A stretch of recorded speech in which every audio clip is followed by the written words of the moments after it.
Well, hey everybody, happy Monday. Welcome back to today's episode of the podcast. Thank you for joining me, joining all of us today. This is a story, y'all, that I've been wanting to do for over a year. And every single time I would get ready to do the story, I would make a decision. I would make a decision. No, no, no, no. No, no, no, no. But I was looking over my list of stories that I keep a running log of things I want to talk about. I thought, you know what, it's time because this will help. What we're going to discuss today, or what I'm going to share with you today, I feel like will help a lot of young women in particular, and even older women. If you're listening to me in your mid-40s, you got a second chance to redo some things that maybe you didn't do in your 20s and 30s. And of course, if you're much older than that, then there's always still time, right? Time. But let's just talk about what we know. One of the things I will say about Miss Lynn Toler is that she has always, since she became public, she has always been honest and open about all the things that she has come through. And I say it that way because it's not, some people talk about what they've been through, but when you've come through things, that's the way it needs to be phrased. The things that I've come through, the things you've come through. And she's always been honest and open about her struggles and her victories. When her husband passed away a few years ago, she was very open with us then on her YouTube channel. Even prior to that, she'd be open about their arguments and things of that nature. And on the shows, not just Divorce Court, but when she was a part of, I think that was the Marriage Boot Camp or whatever show that was, she was very helpful. And I think a lot of people really took to Miss Lynn because she was so transparent. She was so real. And in this day and time, a lot of us, we just crave for these public people to not tell us all their business because nobody owes us that, y'all, whether they're public or a celebrity. And not every public person is a celebrity, right? But nobody owes us any explanation for what they're doing and why they're doing and what happened in their lives. But if they choose to share with us, and it is a choice, then we want them to be as authentic as possible. And she always checked that box. And so, of course, people, I was one of those people, just loved Miss Lynn Toler. I think what really grabbed my attention after her husband passed, some years after her husband passed, is just how public she was willing to be with her struggle. And I am of this mind that there are some things in our lives that we are still going through that we really need to handle in private. Not everything is for every person and everybody, not even for someone who's public or a celebrity. I feel like, I think it was last year, a lot of people were kind of getting concerned about her. Like they felt like she was coming online drunk. And she may have been, or maybe, we know that she had some mental health struggles, but that she was keeping tabs on and maintaining her mental health and things of that nature. And many people have to do that. So that wasn't unique to her.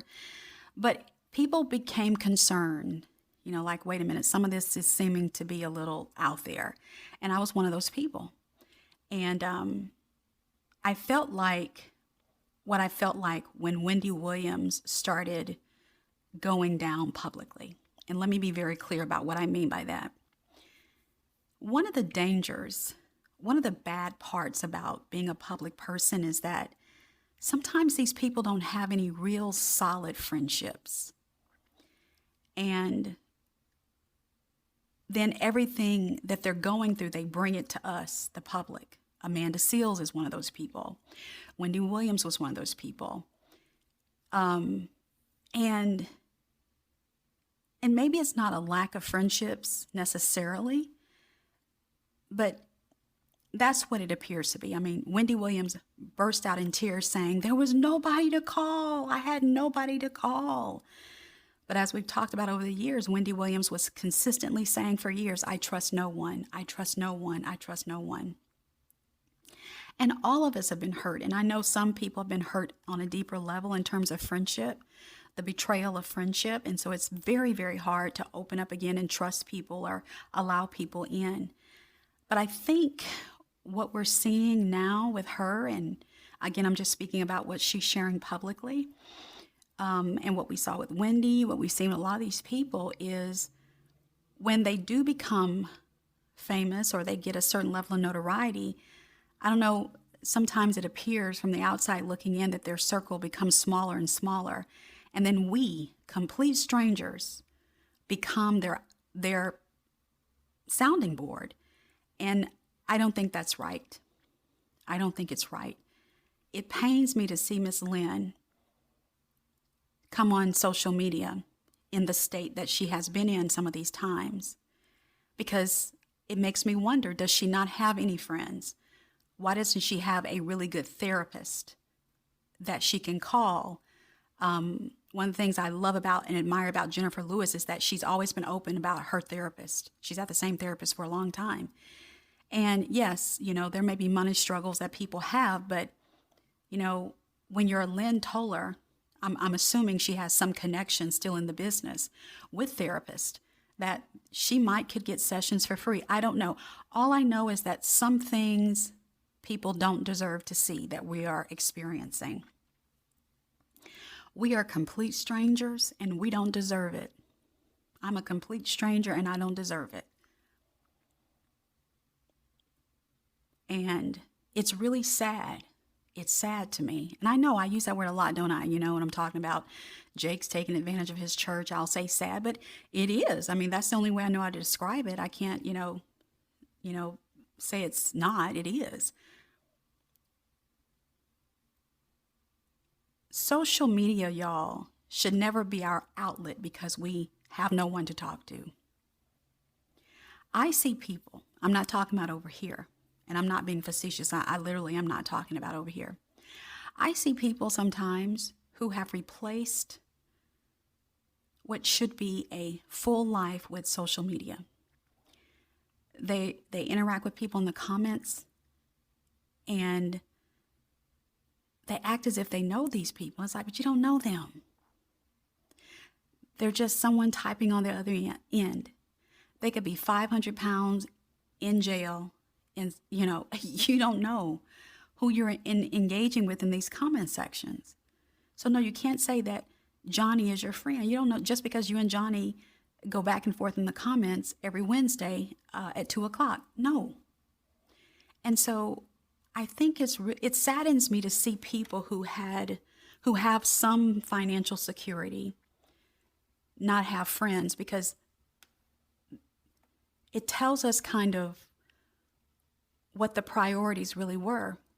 Did they spend time building the real riches, which is people, y'all, having a life full of people that love us and that we can call at 2:00, that we can just cry our eyes out to, who we can be totally vulnerable with. Let me tell you something. The other day, I was dealing with a situation that had been going on for a couple of weeks, and I called my best friend, and let me tell you something.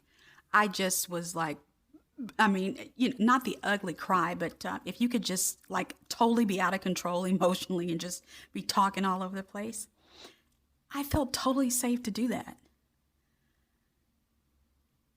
Because over the many, many years, we built that kind of relationship. She's not going to judge me for that. She knows I know, that I have to make certain decisions. But in this moment, I just needed to just totally be the little girl who was just going crazy about what was happening and totally let it loose. But I would never do that online, because online people who are strangers to us don't deserve that, y'all. And there have been too many times that I've seen Miss Lynn get online with things that I felt like, where is the people who love her who can say, no, cut it off. I'm going to set you up with therapy and you're going to see your therapist.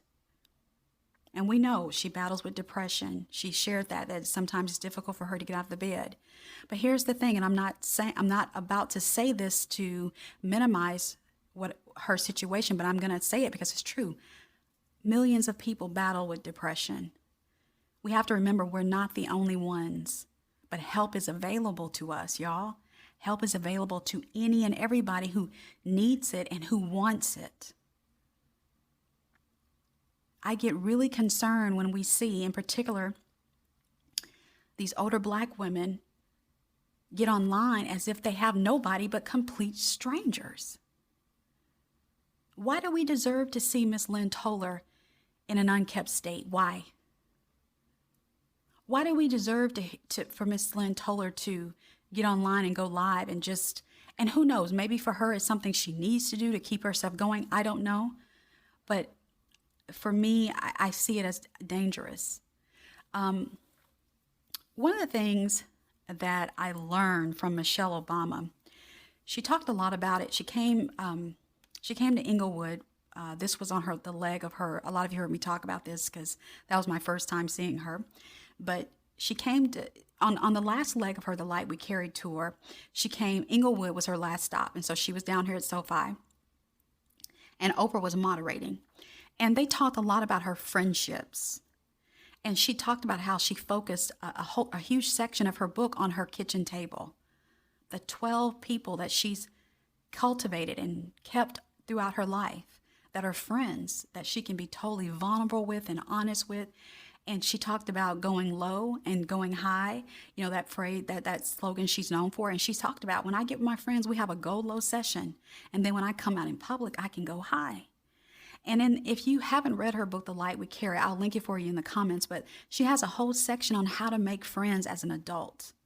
And I think too many women focus on their career, they focus on their man, they focus on their kids. And when something happens to upset that, they don't have anybody because they've not made it a priority to develop friendships outside of the house. I don't know Miss Lynn's story. I don't know her private story other than what she shared with us, right? But it seemed like when her husband passed, she didn't have anybody other than her sons. And I don't know, if they live near her or what the situation is, but I'm concerned about Miss Lynn. I feel like Miss Lynn is coming online with stuff that we absolutely don't deserve to see. Y'all, I'm going to tell y'all something. This whole culture of get online and go live with everything that's happening is dangerous. It's dangerous for us emotionally. I was talking to someone the other day. We were actually sharing together about some different things. And one of the things that the person brought up was God never intended us to bear our whole self to complete strangers via going live on Instagram, going live on YouTube, going live on Facebook. There are certain things that we are going through. Nobody but those we know we can trust 1,000% deserve to see y'all. And this person likened it, this analogy we all know about the caterpillar turning into a butterfly. It's a very difficult process that this insect is going through. And so what does it do? Does it get out in front of everybody? No. It cocoons itself and then it tucks itself under a leaf so that nobody can see what's happening on the inside, that transformation. And when it's ready, it comes out this beautiful butterfly. And I know that the little thing that people say, well, don't wait till you get to the other side to share. There are some things, y'all, that we go through. We need to wait till we get on the other side to share. See, this all or nothing attitude is dangerous. I mean, just think about the ladies, those of you who have babies. That's a very delicate process. There's a whole lot of different things and different phases. Why didn't God create it so that it's some sack that hangs outside your body so everybody can see the wonder of a baby being made? No, because there are some things that are too precious for folks to see. They're too precious, so it happens inside the womb where nobody can see. All we know is, well, the baby came out. Oh my God, he or she is gorgeous. There are some things in your life that you will go through. There are some things in my life that I will go through that only the most precious people in our lives deserve to see. Hundreds, thousands, millions of strangers on the internet are not those people. And I get concerned even over here, child. Some of you know because I will take time to type. When folks type a million word paragraph telling us their whole life story, I used to say, why are you doing this? Why are you divulging all this in a comment section? Why? Well, it's cathartic. No, it's not. That's not why that person is doing it.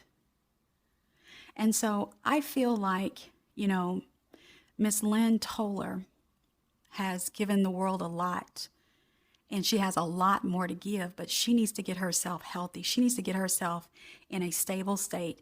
And I don't know who the people are that can assist her with that, but she needs to get into therapy, in my opinion. And she needs to stay in therapy. And here's something else. Now, this is touchy and iffy. One of the things that also bothers me is how come these women fall apart when the men leave them, whether in death or like Kevin Hunter through divorce. Are we saying that the men were the ones holding the women together, which is quite possible? Remember when Wendy, after Kevin left, it seemed like everything went to pieces. And we had that conversation here that, according to the folks who worked at Detmar Mercury, it was Kevin who made sure Wendy got to work every day and she wasn't drunk. And people thought Kevin was controlling. That was a narrative that was out there for years and years. He's controlling her. He's so controlling. He won't let this one around her. Come to find out, this man was protecting her because he knew what her struggles were. And yes, of course, he was using hers too. We know he had a side chick in the whole 9 yards. But remember, let's keep it all the way real.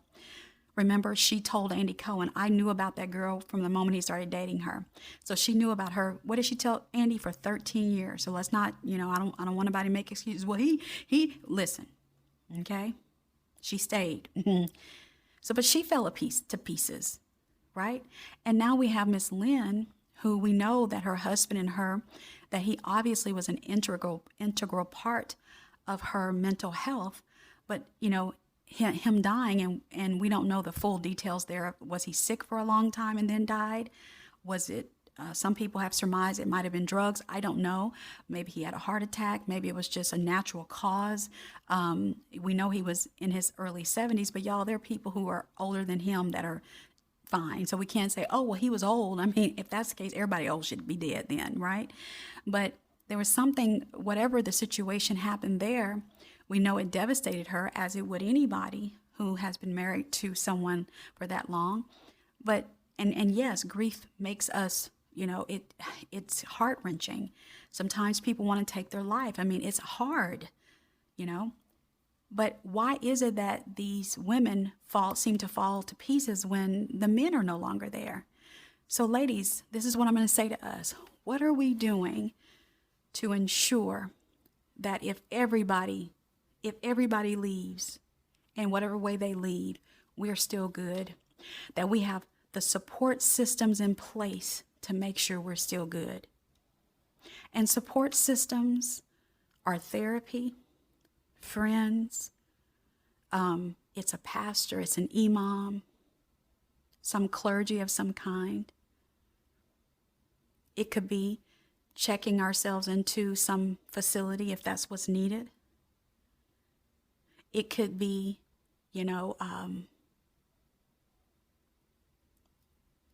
reading self-help material or taking a break from everything. I know one of her recent videos that she did, she said that she had been worried about different things. And again, we don't know her, so we don't know what her worries are.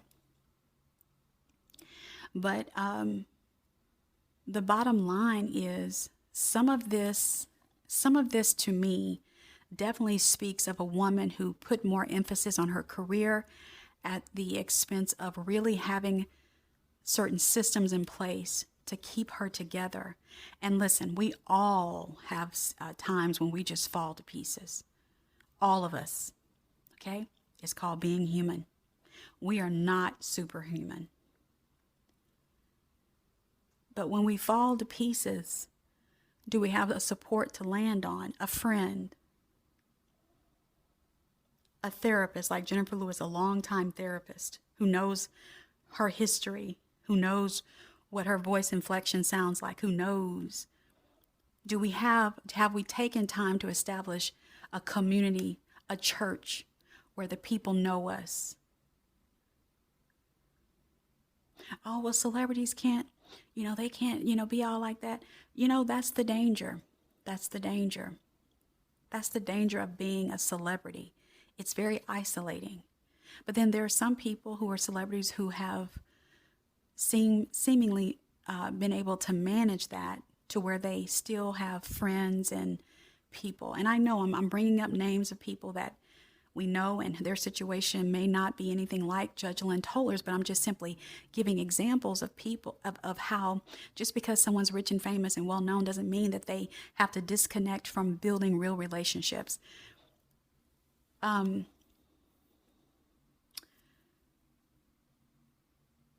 Melinda French Gates divorced Bill Gates, she was at an age where she thought she would never get divorced. Have you guys read her book, The Next Day? Excellent, easy read. And she talks about the process of coming to the decision, I need to divorce Bill.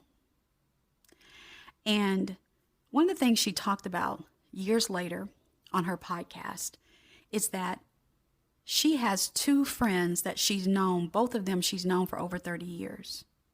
They live in different places. And every Monday, if they happen to be, like in town, not in town in the same town, but like let's say one lives in LA, one lives in Baltimore, one lives in Chicago, and they're like in town, like if you live in Chicago, you're actually there. They all walk at the same time together on Monday, and they're all on a phone call together. One is in Baltimore walking, one's in Chicago, one's in LA, but we're walking at 9:00. And they found ways to nurture their friendship even though they live in separate places.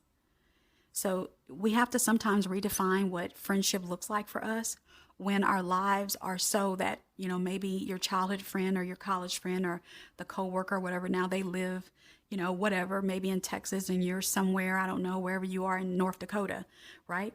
But the bottom line is I want to encourage everyone listening to me, let's put our energy where it really matters, guys. Money cannot buy happiness, and money cannot heal a broken heart.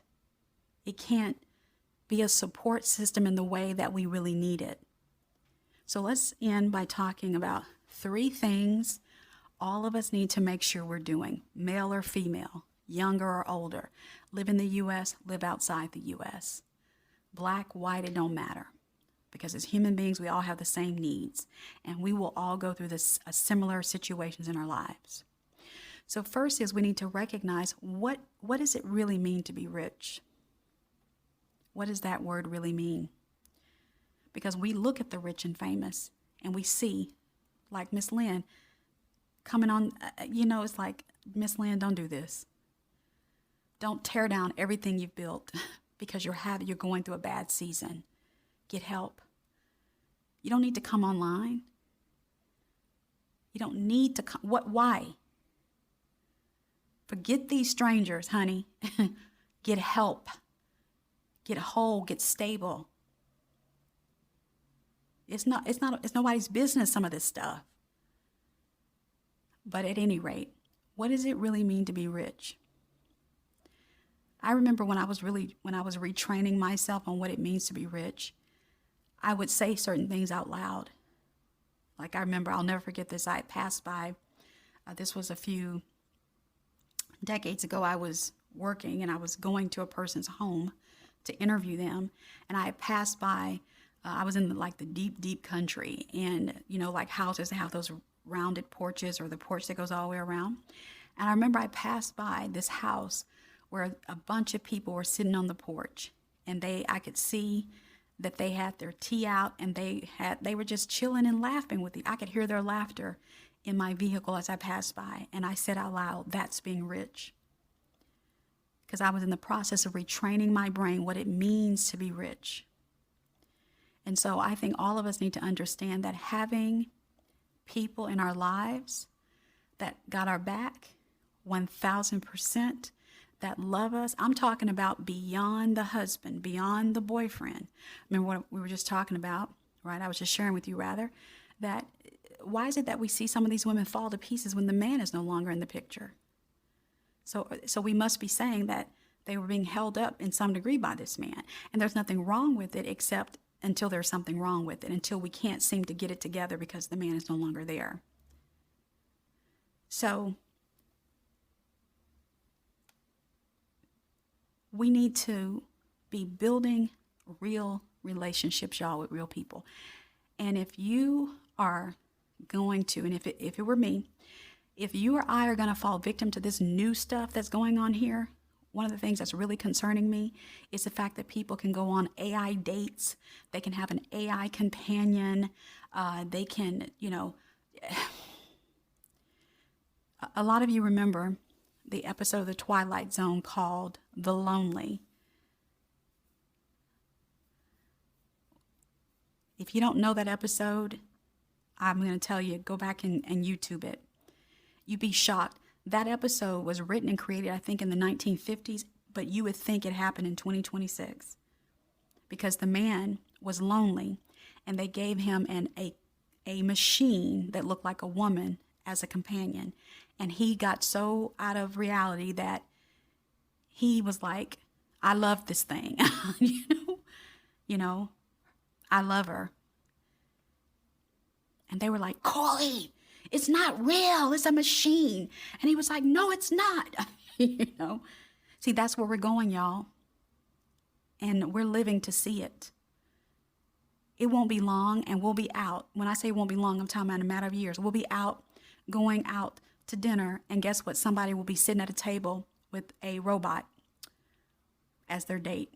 And at first we're going to all be shocked, like, oh my God, what's their problem? And then we'll get used to it. We'll get used to it. It's kind of like anything. After a while, the shock is over. We get used to it, and we say, oh, okay, there's Susan and Johnny. Johnny meaning the machine. So I want all of us to just look over our lives. Have we substituted real interaction for online interaction? How much time in a week do I spend with real people versus interacting with quote unquote people online? Or if you want to expand it out, go a month. And if you're in your family group on Facebook or Insta or whatever your family, are you like having meltdowns with them? Why? The second thing is, once we come to the realization of what it means to really be rich, give yourself, and if it were me, I'd have to do the same, actionable task. What am I going to do to start building my support system, building my riches? See, if we were talking about money, we know what to do, right? Just get a job, make a decent amount of money, live below our means, save. See, that's the kind of advice people will give us. But when it comes to the real riches of this earth journey, people, friends, real friends, and that doesn't have to be 1,000 people, by the way. That could be 2 or 3 good people, good, solid people. And yes, you can start today. And listen, we're all adults. No one should say, I don't know how to make friends when there are so many materials written on this topic. I get kind of perturbed sometimes when somebody say, sis, why don't you do a video on such and such when there are thousands of videos already on such and such? No, that's somebody who's got something else going on. That's not what they really want you to do. There are even books written on things. See, we don't need to reinvent the wheel. We've all heard that. We don't need to reinvent the wheel. If you're in a situation where you're coming online like this lady is, something is wrong, y'all. Something is wrong with the lack of a real support system. It is not okay to expose our lungs, our kidneys, our heart, our spleen, our gallbladder to complete strangers looking for what? Sympathy, empathy, love, concern, care. In so doing, you're opening your life up to, if it were me, opening my life up to weirdos. Because not everyone who's watching and listening is mentally stable. And not everyone means someone well. So after we've identified, as I said, what the real riches are, the second thing is what are going to be our actionable steps? We talked about this exact same stuff, y'all, with Wendy Williams. And we talked about how Wendy cried and said she had no friends. So I made a whole episode about, okay, these are the things that should be done. And people can say all day, I don't trust folks. But you know what? You see, when you're in a situation like Miss Lynn Toler, then what? Then what's somebody going to say? When it's a time in your life when you really need people. Folks can say what they want to say about Iyanla Zant, and I have my critiques of her too, but I'm going to tell you something. One thing Iyanla got is a real strong support system. When her when her first daughter died, she talked about two of her longtime sister friends came over, washed her hair. She was so depressed in the bed, helped her get up, helped her get herself clean in the shower.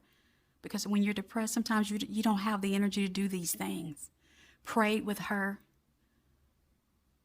fixed her food, brought her food. Have you eaten today? Don't worry about it. Those are the kind of friends I'm talking about. What my daddy and them used to call your ace boom coon friends. Folks who won't expose you to the public. People who won't sell a story on you when you're someone in her position or somebody like Iyanla.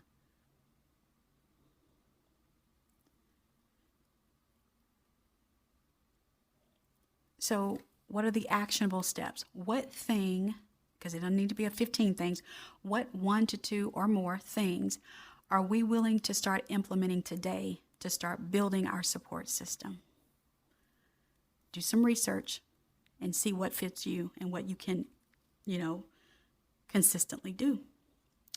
And then finally, I think what's also important is to monitor ourselves, because sometimes the reason that people don't have friends, can't keep friendships, is because they have so many walls built up around their heart.